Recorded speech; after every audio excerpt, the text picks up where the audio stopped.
before we start off with the panel, just a quick context for our viewers.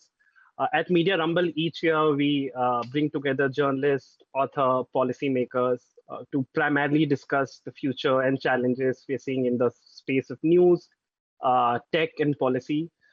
Last year, we did do a session on intermediary liability, but the idea this year is to sort of delve deeper into subjects of platform accountability and online speech governance.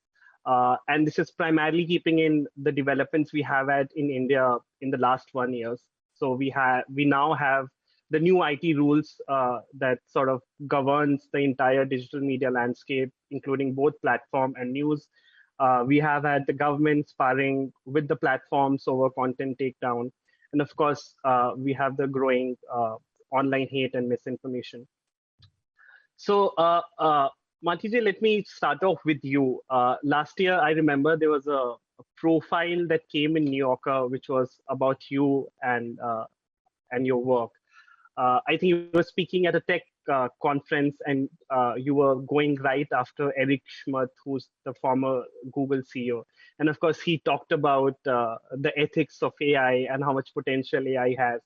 And when you sort of went up, you ended up reading out the ethics statement of the AI Ethics Committee of China. So be essentially puncturing how much is the gap between often what companies say and what the reality is. I think we can use the same kind of characterization to a lot of ways for platforms of big tech companies also, wherein a lot of times they say they're connecting the world, they're bringing the world closer, but the reality is a lot more difficult. Especially if you see in the context of online speech, right, where the idea is to bring communities together, but now there is research and report to sort of show that how content on platforms and platforms increasingly make us more angry and more divisive. So why do you think that there is gap, or do you think it's just a lie or a PR exercise? First of all, thank you for having me. The point at that meeting at Stanford, it was actually 2 days before I would start my new job there, was to say that ethics, statements of intent often sound great. And I illustrated that by reading out China's ethics principles, because they actually sound great. And if you don't look at the context, and if you don't look at the fact that there is no rule of law and that human rights are not respected and that there's not redress mechanisms and that there's actually not binding consequences to such articulations, then you miss the opportunity of having real accountability and real standards. And that is what I think we need.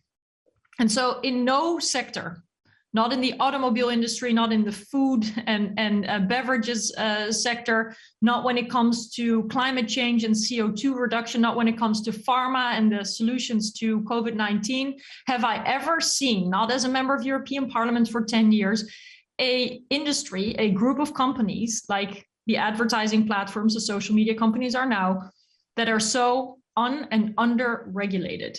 And I've never seen an industry where it's accepted that companies set their own rules, just declare them, and are left to their own devices to execute.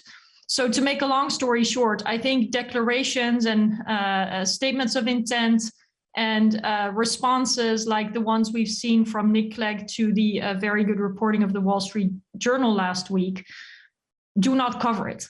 We need to have clear rules that are binding, that are enforced and that apply to everyone. And it is about time that social media companies and tech giants are held to the same standards and to the same account that other companies have.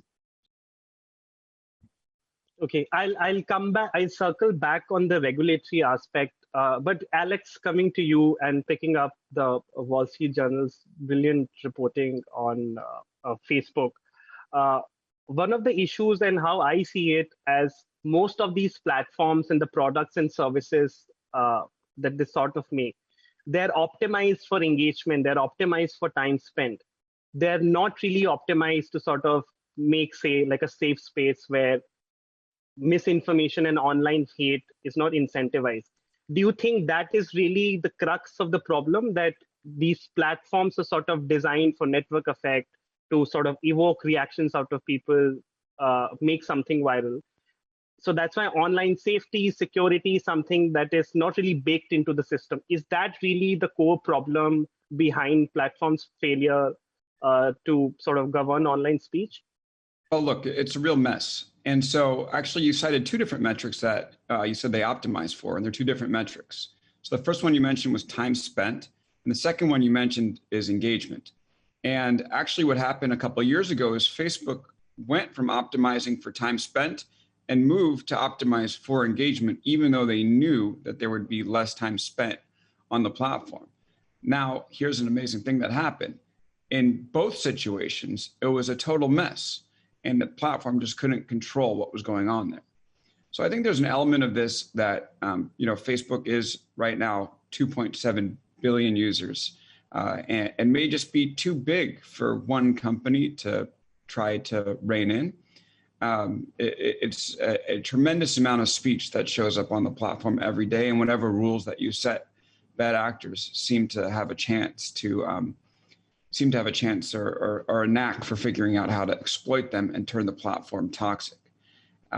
I think that this has to start. So I guess to underscore what the whole point, it's up to Facebook to decide what's more important, the health of society or its business imperatives. So what would be the fix?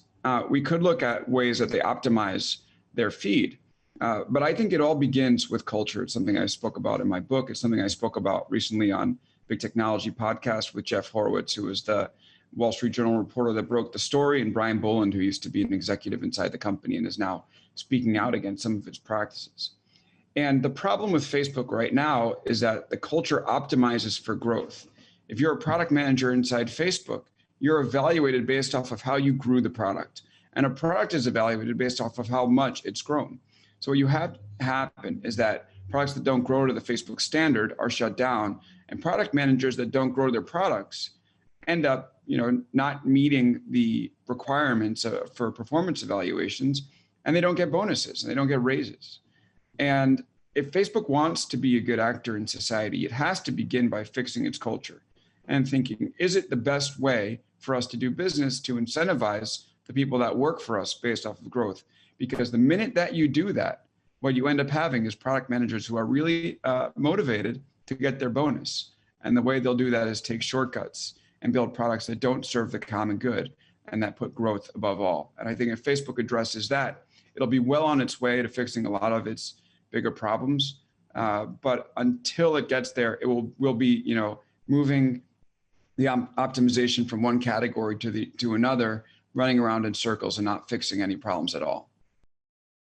Correct. But just to follow up, Alex, do you think growth and safety are like sort of polar opposites? Because the change that you did talk about, basically the change was marketed as prioritizing friends and family content on Facebook. What it did end up doing was that it incentivized a certain kind of content, like negative content, one that would make people a lot more angry. So do you think these are two very different goals for a company? Whereas, so for example, if you optimize for growth, it's not really good for the larger platform or the community on the platform. If you optimize for that, you will not have the growth. You might like lose out to a certain audience. So do you think that inherently the clash is sort of inbuilt, so that's why it's more challenging for the platform? Well, let's empathize with Facebook for just a minute. If in social media, it's a zero-sum game. It's all about how, do you have users on your platform at any given minute of the day, or do you not? And it's Facebook, but it's also YouTube, and it's also TikTok. And they know that if they don't work hard to optimize to get people on the platform, they're going to quickly lose out to these other companies. And they believe that they're more virtuous than the others for, whether that's merited or not. And they'd rather have people on Facebook. So now that we've said that, I do think the way that they're going about this is completely wrong. I think that you can grow and you can be good for society. They don't necessarily need to be at odds. But if you put growth as the North Star above all, you're finished. Like, you're never going to accomplish those safety goals. So it's all about, if social media is all about growing, I think we should add a caveat or another element to it, which is that it should be about growing safely and growing, sustainably versus, growing in a way that's going to just leave society in a lurch. There's a way to do it. Facebook knows the right way to do it. I mean, they're pretty smart over there. I've been in the offices a bunch. They understand what they're doing. And so I think that if you do start to incentivize growing health in a way that's healthy to society, you don't give up the goal of growing completely. Then you're saying I lost. But you do say we have to have other factors in the way that we do business other than simply growing the products. And I think that's totally feasible. And I think that's why the leakers went to the Wall Street Journal, because they believed that Facebook had potential to be good for society if it didn't go overboard on growth. And the question is whether the people inside the company have the will to do that. And maybe we can discuss it, but so far it doesn't seem like they do. So what I hear is the common good sort of needs to be baked into the system. Mishi, coming to you again, so like something like what Wall Street Journal did, it won't happen in India. I guess that's a big reason why platforms still don't face a lot of scrutiny. But just if you see the sheer numbers, so for example, most of platforms attempts or teams, it's most primarily in English or maybe a couple of more languages. So whatever platforms are doing, it's primarily for US. So even if they remove content for misinformation or they sort of make changes that can sort of read into the language or whatever content, it's primarily for English. So even though for a country like India or Brazil, which are quite important big markets for all these platforms, as far as cleaning up the mess is concerned, these markets are very lower down the ladder for these companies. Because again, language is a barrier, but there are other challenges also. Just the sheer fact that there are no reporting that can make the big tech or the companies or the platforms accountable to that. That is one. And the second thing is, since you are in India and you are a lawyer also, what I see, there is of course a growing clamor for regulating big tech and governing platforms. But I also see that there are two things at odds, right? Because essentially you would want platforms or these companies to follow whatever the local law is. But you also want them to say, uphold human rights, freedom of expression, etc., etc. Especially, but in a lot of cases, these two things can be odd. I was just reading, in fact, Casey Newton has written a newsletter today where he's talked about how in Russia, one of the apps, which is essentially about voting information about Putin's opponent, has been taken down by Google or App Store. So how do you basically see that even though with markets like India and Brazil that are so important for platform and companies, they rank very low when it comes to cleaning up efforts? And B, how do you see this dichotomy of that we expect platforms to follow local rules, but sometimes following those local rules might infringe on the very same rights that they're supposed to uphold? Thank you. So my work does span between two of the largest democracies, both of whom love beating their chest and pretending to be actually being the bastions of free speech and expression or democratic values. I would say that the technology package which is sweeping the human race, consisting of smartphone and social media companies, is peddling a form of convenience that we've all bought into. And the convenience ensures that a form of inhuman social control, which is antithetical to the idea of individual human rights and democratic self-governance, gets established. Now, the root of the problem, I think the earlier panelists already talked about, is the business model of the convenience services. They sell people to advertisers, no matter what legal jargon you wrap it into. And the value in digital advertising lies in collecting information about people's behavior. So if there's behavior collection on a scale which was previously unimagined in the history of humankind, so gram for gram, the smartphone is the densest collection of sensors ever assembled and is a spy satellite in your pocket aimed at you. Whether you're open-minded or strongly inclined to the value system of your immediate social group, introverted, outgoing, or whatever, these are the factors where of personality that can be derived from the trail you leave behind on social media. Now, in these, the platforms we've been talking to, whichever names you say, I think it's not so much about the companies, but it is about the technical and social structure that is privileging engagement of any deliberation or thinking. Other than Wikimedia, I don't see any other platform which is not watching us watching everything all the time. And that is the only place which encourages some deliberation. Everyone else awards and rewards reaction. Now, it is true when the platforms were actually growing their businesses in the United States, they were given the safe harbor protection, and First Amendment, which is the US value, was supposed to be this big thing, like every other place, whether it's the good war or the bad war, they were going to bring the democratic values to the rest of the world. So it was the very American thing, which I do believe in. As an American lawyer, I do believe in the First Amendment quite a lot. But as an Indian, I also am very much aware of the fact that First Amendment are the reasonable restrictions on free speech and expression in the Indian Constitution. I think a lot of us thought, yes, this is great. This is democratizing the way everybody else speaks. It's no longer gatekeeping by some large player. So we all loved it. Now, then, of course, came the weaponization. The weaponization started happening in India much before the 2014 elections. And but obviously, India is a small country, only 1.25 billion people. And it doesn't have the same economic wherewithal of a United States, China, or European Union. Now, China, Russia, they're all in one category. Then there's European Union, which has a lot of might and is doing a lot with regulation. But they have actually no economic clout in the sense of businesses. There are no European businesses which are coming. You hear a lot about good regulation, whether it's on privacy, whether it's in content moderation, and they're doing a great job.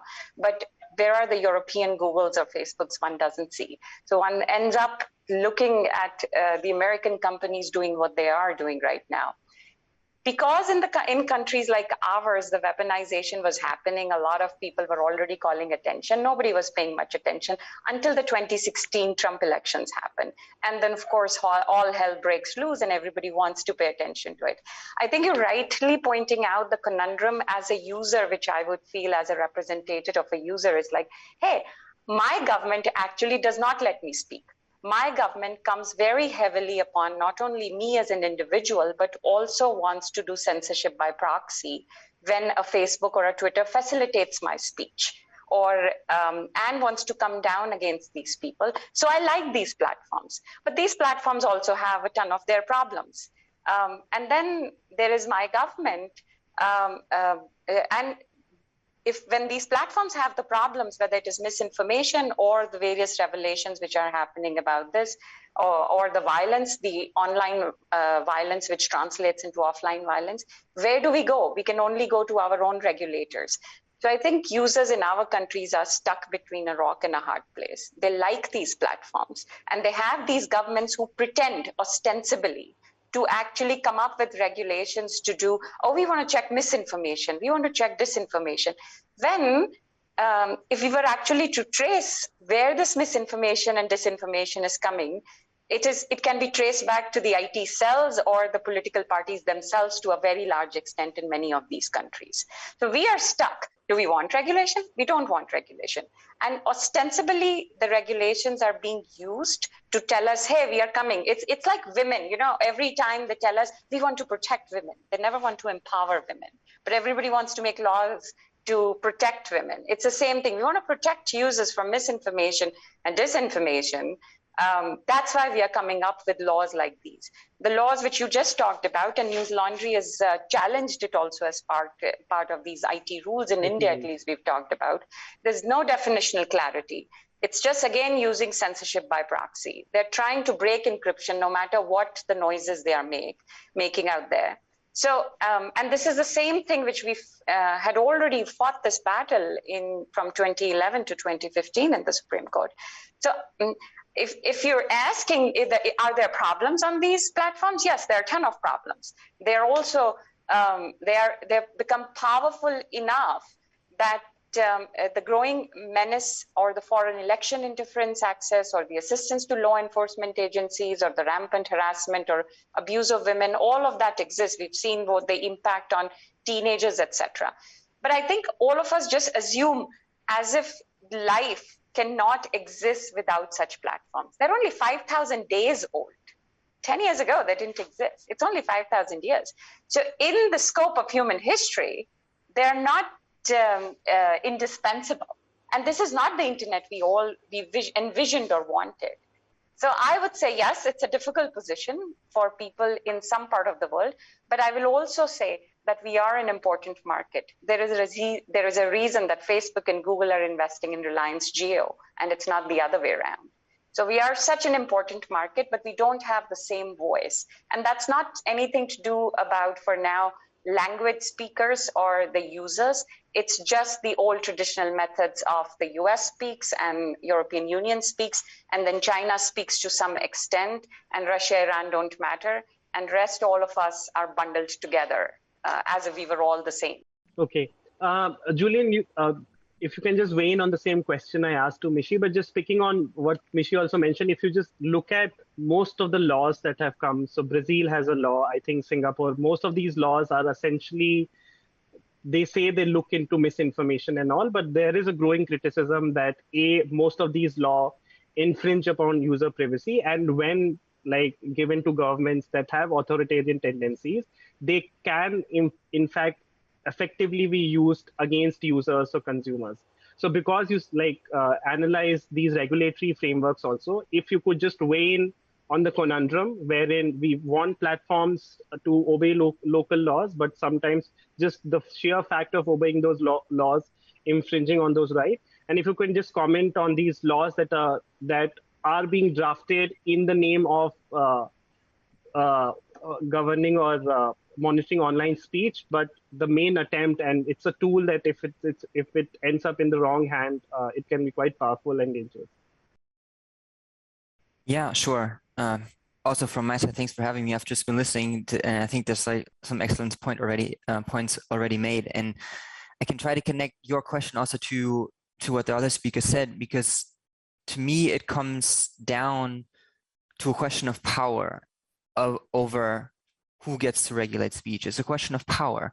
Like Mishi mentioned, for decades, for centuries, it was clear that you had powerful newspaper editors, owners, or TV station owners that had a say in what people talked about or how the political or the social discussion was. And it was already problematic back then because there's also some sort of concentration and maybe some manipulation. But I would also agree with what everyone else said. Mishi said, Marieteje said it, Alex said it as well, or alluded to it. It was less concentrated. It was less personalized. It was not based on all this personal data, on all this behavioral data. It didn't have this undeniable growth factor as the North Star, as Alex said. And then, as Mishi said 10 years ago, then social media comes along. The assumption is, okay, now people get to decide what everyone talks about and everyone has a say. And it's still, though, platforms and politicians that exert a lot of control. And I think the examples that came up show that. I mean, the recent examples for platform power is the Facebook files that were mentioned a couple of times, where journalists from the Wall Street Journal, but then also later from the New York Times, they revealed flaws in the content moderation and revealed that maybe the CEO even wants to push positive story through the Facebook newsfeed. And Freedom House recently came out with a report saying that governments also prohibit speech on the platform. So you still have the same powerful, a few powerful people, mostly men, that get to decide who gets to say what and how our news and information spaces online are structured. And I think that's the key question. It's the key question of power. And so now to your question about the laws, I think this is kind of the attempt to wrestle some of the power away from the platforms into the democratic, pluralistic field. But the downside to that is, as you very correctly, I think, pointed out, is you can also have that power wrestled away from platforms to authoritarian governments or to unaccountable agencies, regulators, people. And that's the question. And unfortunately, I don't have a clear answer how to get out of that conundrum either. I think my best attempt at giving you this answer of how you call it, like the dichotomy between following the local laws and following human rights, is have, as best as you can, have an independent agency, government, ministry, body that can oversee these platforms based on laws and rules that have been made in a democratic process, taking in pluralistic views, taking in experts from many different fields, and not leaving it to either the companies, as Alex rightly pointed out, who are focused on growth, who are looking at the bonuses, even though they have good intentions, of course, or leaving it completely to, you know, the powerful few politicians who have their own agenda.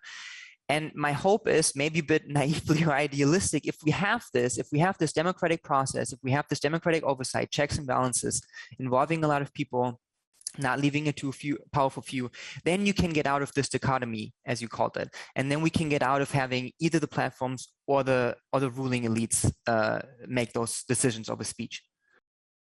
Correct. Okay.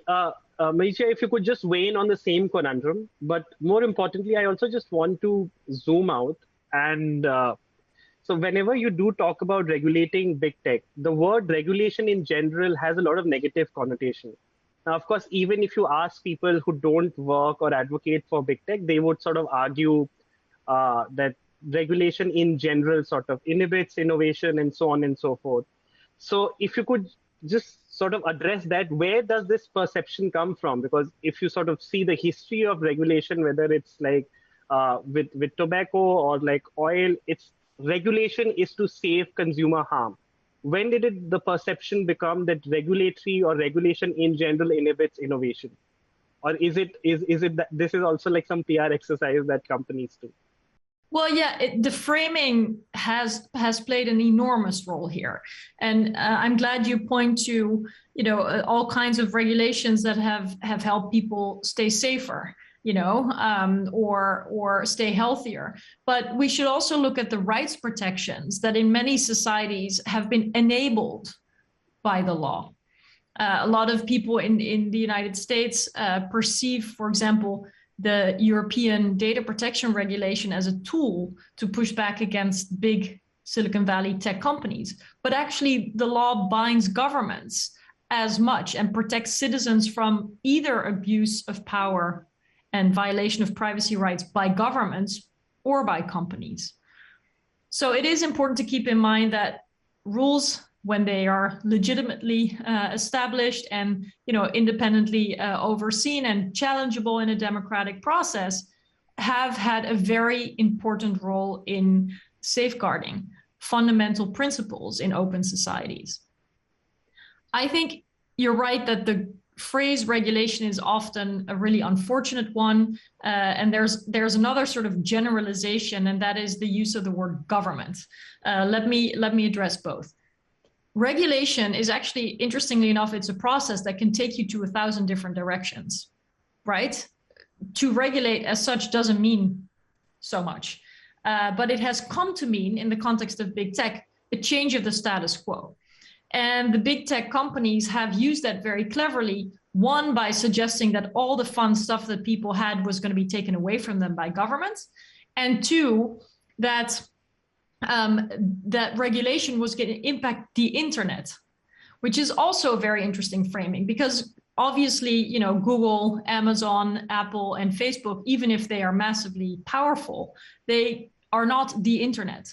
And so the framing has led to an association on the part of a lot of people and internet users that the things that they love most were going to be taken away from them.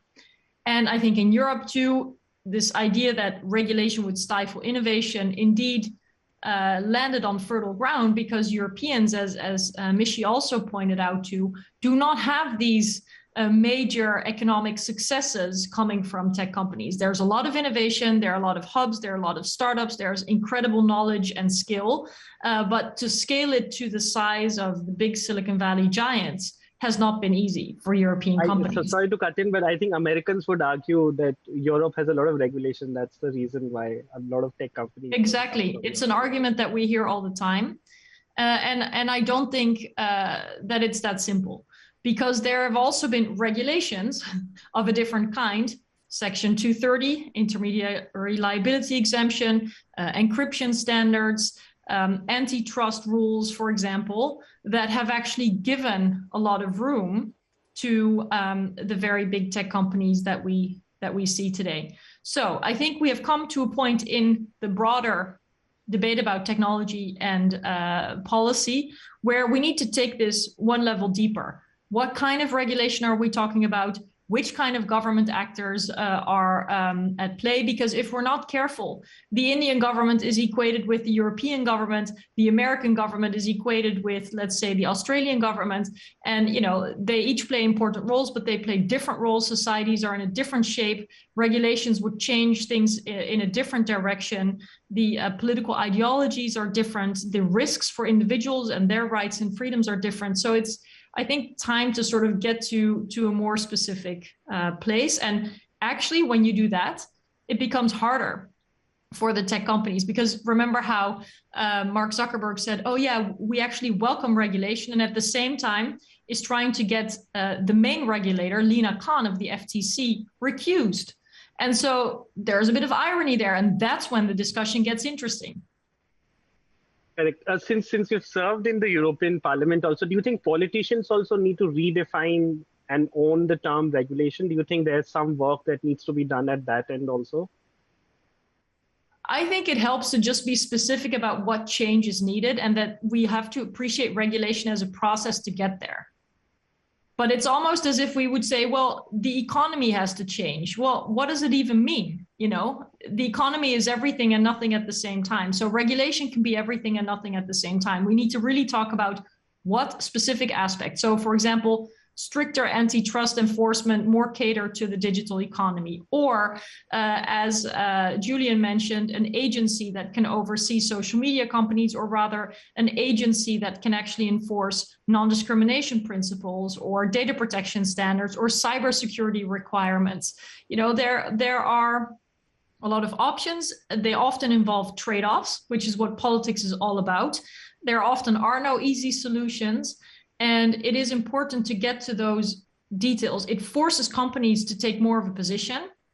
And it helps us understand where there is a myth and a stereotype and a hype and a fear around what the regulatory process might lead to, or where there is actually a tangible proposal on the table, and citizens can decide whether they think it makes their life better or whether they would not like to see that implemented. Correct. And for those of us in India, and I'm guessing most of our viewers will be in India, could you explain it to us? Why is it that Europe has been slightly ahead of the curve when it comes to regulation and regulating big tech? Is it mostly because the laws and regulations in EU define consumer harm a bit broadly and not just like from a price point? Why is it that like Europe has been fairly successful, or at least seen as fairly successful when it comes to this? I want to point to history as a major explainer.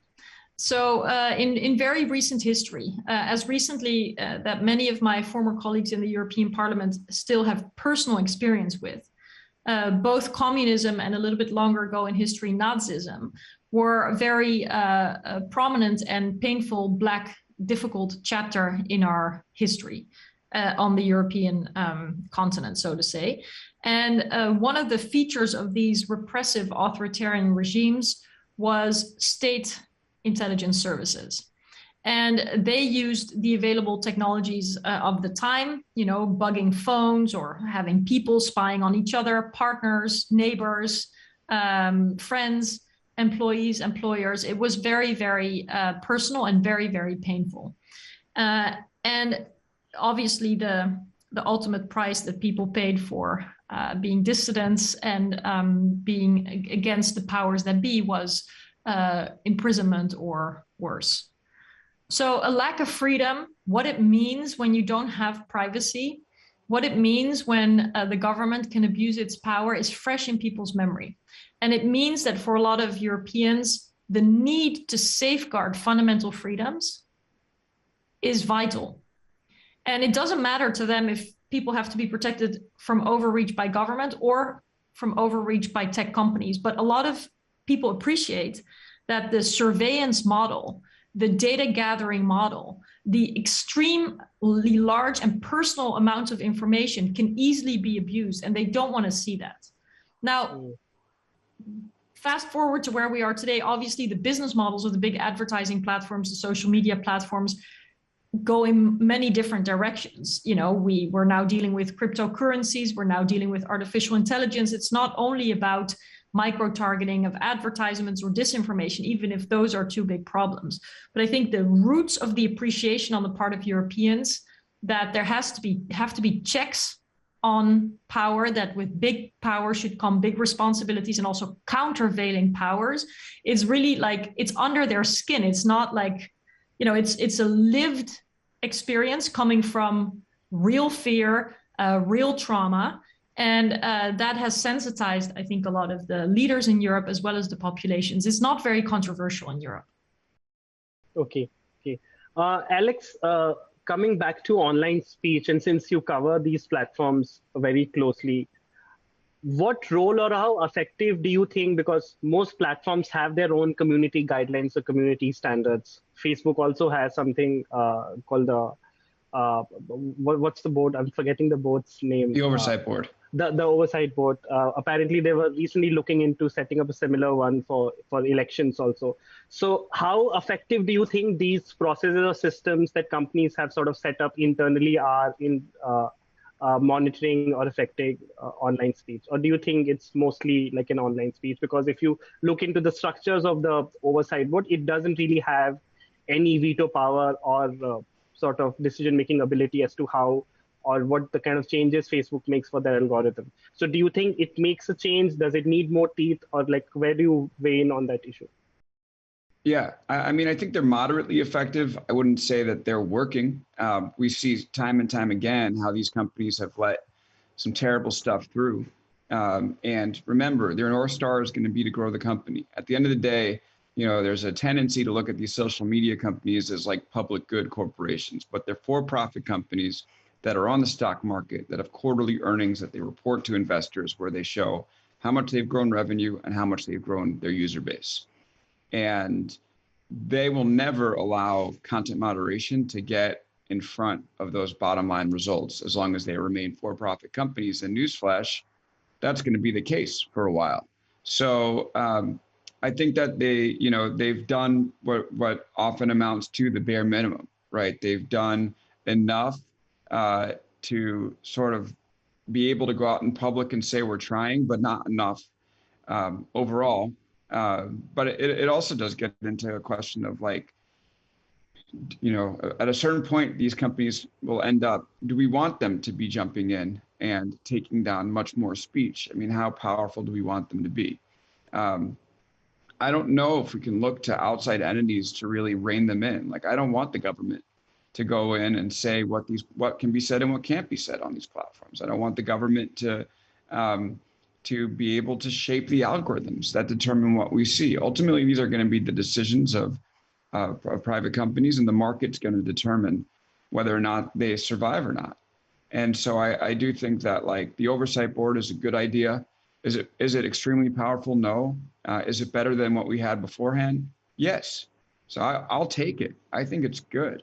And the Oversight Board is using its power in some interesting ways to press Facebook on some of the rules and regulations that it has, and ask for clarity and ask for more transparency. That's great. So I think Facebook does deserve some credit for starting that board. But ultimately, at the end of the day, like, it doesn't seem like these platforms are doing, you know, are ever going to do a perfect job at handling speech on their platforms.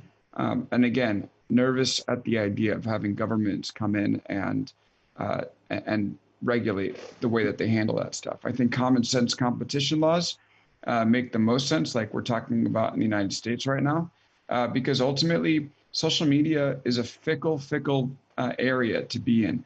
You know, people, I could, you know, go through a list that will take the rest of our panel of, and I won't do it, but of different social media companies that have seemed like they were the future, and they weren't. Talking about Vine, Tumblr, Peach. I mean, there's some fun ones in there, Path. And it's extremely difficult for companies like Facebook and Twitter to hold an audience. And I don't think they will. I think there's going to be enough challengers that eventually they're going to be supplanted, or at least they'll take, bits of the businesses away. And so I guess I conclude by just saying that this is going to be the Wild West for a long time. And I think that just the last point I'll make is that the key here is, if we're worried about the stuff that's going on social media, misinformation, disinformation, rumors, fake news, oftentimes that serves as material that confirms our biases about the institutions in society. And I think if we start by fixing the institutions and repairing people's health, people's faith in the health of our institutions, we're going to cause less of the initial fire that allows, some of these rumors and misinformation to burn across large swaths of the population. And it does. It starts, as many things do, with upright public officials who don't cave to corporations to write tax laws, who don't day trade from their congressional offices on inside information that the rest of us don't have, who don't, go to elite dinners and get served by people wearing masks, breaking all these, well, they don't wear them, breaking all these rules that they put in place to keep the rest of us in. So it starts with the institutions, and then ultimately that's the best way to heal these platforms, in my opinion. Can I jump in? Yes, go ahead. Because, I think especially all the wrongs that you just illustrated at the end there, yes, I mean, they don't help trust, right, in government or elected officials. But to come back to, where the market needs to solve some of these problems, but also where fundamental principles are at stake. We talk about speech a lot in this panel, and the freedom of expression is, a very important right also for other rights, but certainly not the only one. So I just wanted to ask Alex, how do you feel about, for example, the non-discrimination principle?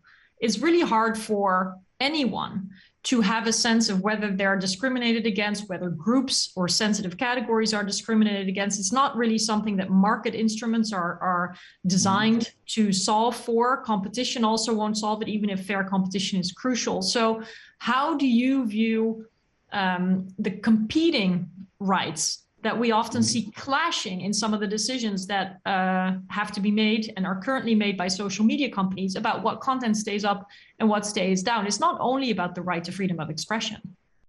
No doubt. I mean, I think laws are good. And we have some really good laws on the books in countries all around the world that have been thought about by smart people and put into place to, protect the public. So I think laws that apply to the broader society, stuff like discrimination laws, are largely good. I think where you get into trouble is where you start to try to legislate what the algorithm can say or what misinformation is, and then forcing, these companies to take it down. That's where I think the market ends up doing the best work, because when platforms do fill with this stuff, they create a bad user experience. And if people are able to go somewhere else where they're not bombarded with this stuff, they're going to gravitate there. But if you are German, for example, then denying the Holocaust is forbidden, right?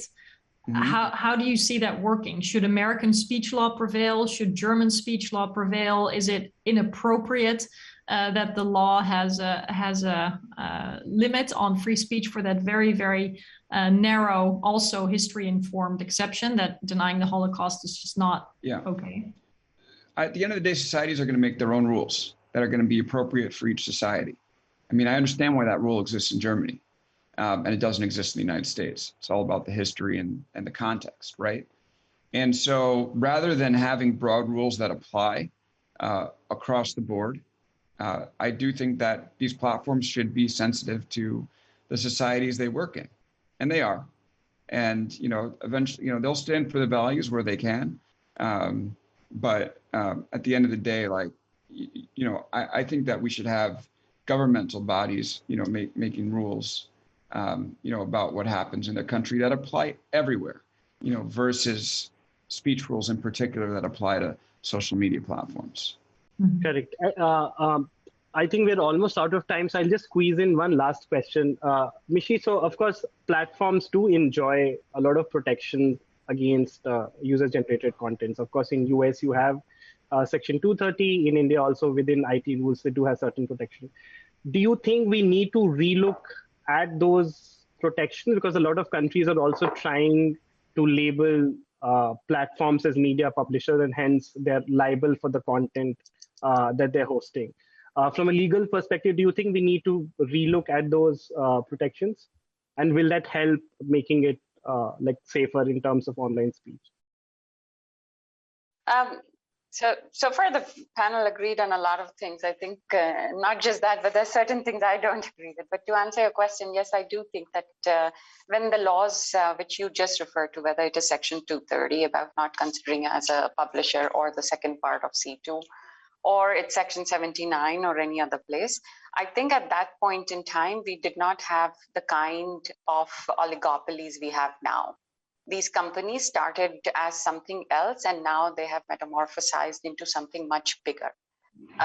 Because they have acquired roles which were traditionally occupied by several different businesses, and now those are all combined.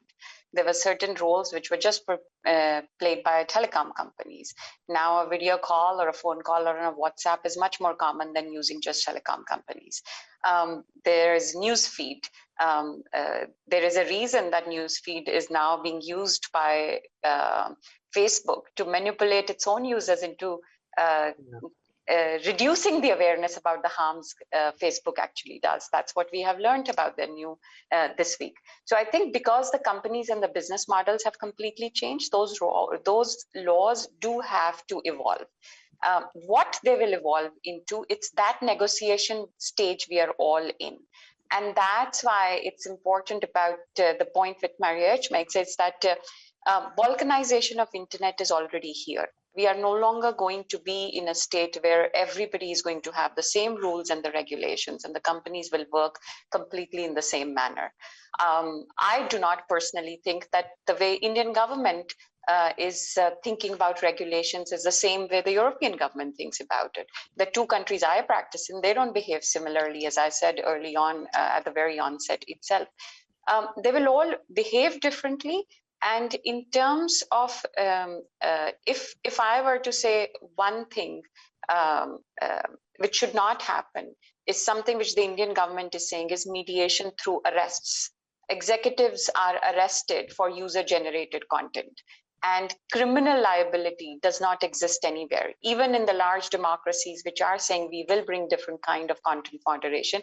They're not saying that Chitranshu should be held liable because Mishi is saying something nonsensical on his platform, or illegal, actually, not nonsensical, that I always say, but illegal. So I think that is a place about criminalization of legitimate speech is a major problem. Now, to a point you were earlier making about regulation. Now, regulation is not, because there's so many PR people and there's so many lawyers on the payroll of these companies, obviously the framing and the narration of the entire narrative changes. But I will say antitrust is also regulation. If antitrust actually worked in the United States, like the European Commission to some extent, we wouldn't have had all the companies either cheat all the features or just buy up all their competition. So I do not think the market is actually working. I love agreeing with everybody, but to disagree on that simple point, market is not working. Market is broken here. Because there are certain things, the market's rules don't work the same way as we think automatically they work. That's why there are regulators. And if the antitrust rules had been in place, if FTC was actually doing its job, or FCC was doing its job, we wouldn't be where we are today. So it's not only about what speech can stay up and what speech can be taken down, because those are ultimately also determined by judicial authorities as well as the constitutional jurisprudence. As I said first, and I think Alex and Marieteje already discussed about Germany and US First Amendment. I love the US First Amendment, but that's not how the Germans think. And there is a history behind it. Coming coming to an example about India, which is such an interesting space, which definitely is usually ignored by the Americans and the Europeans as only as something to offset China. Oh, India is just not China. But if we watch what has been happening in India from 2014, India has a lot of China envy. And India's has been now the decline and the move towards more authoritarianism from the democratic values is pretty clear. And that's why when we are in that scenario, then we can't say, oh, the government authorities or a body made by the government is the right body to come and help us do this. And Chitranshu, you're more than anyone else is aware of the fact that these IT rules are trying to actually establish exactly that kind of a structure where anything which is done online and the government doesn't approve, there will be a body or an authority which will review everything. And in some societies, that will just not work. In some societies which have history, there is a Court of Justice for the European Union, which does a lot more in a lot of ways to protect human rights, which many other societies don't have the benefit of. So those things will definitely matter. The balkanization is already here. The only thing which I will say is that that users should not be ignored in this entire game of the fat cats, the powerful governments and the rich companies. Our right to make our own internet is as important symbolically and technically, because I'm an Indian, as the right to make our own salt. When Gandhi did that time also he was mocked, but free and open source software is the way people have made internet possible. We have a right as users to speak to one another outside the earshot of platforms as well as the state and the government. And our reading should not be surveilled by anybody. And because these rights emerges the necessity that users must always have an independent seat at the table when our primary rights are being bargained for over by state and platform. And the more we forget, the better the governments and the companies do, because they forget, because they want us to forget that we don't have those powers. What will one person do? What will civil society do? We don't have the technical know-how. We don't have this. We don't have that.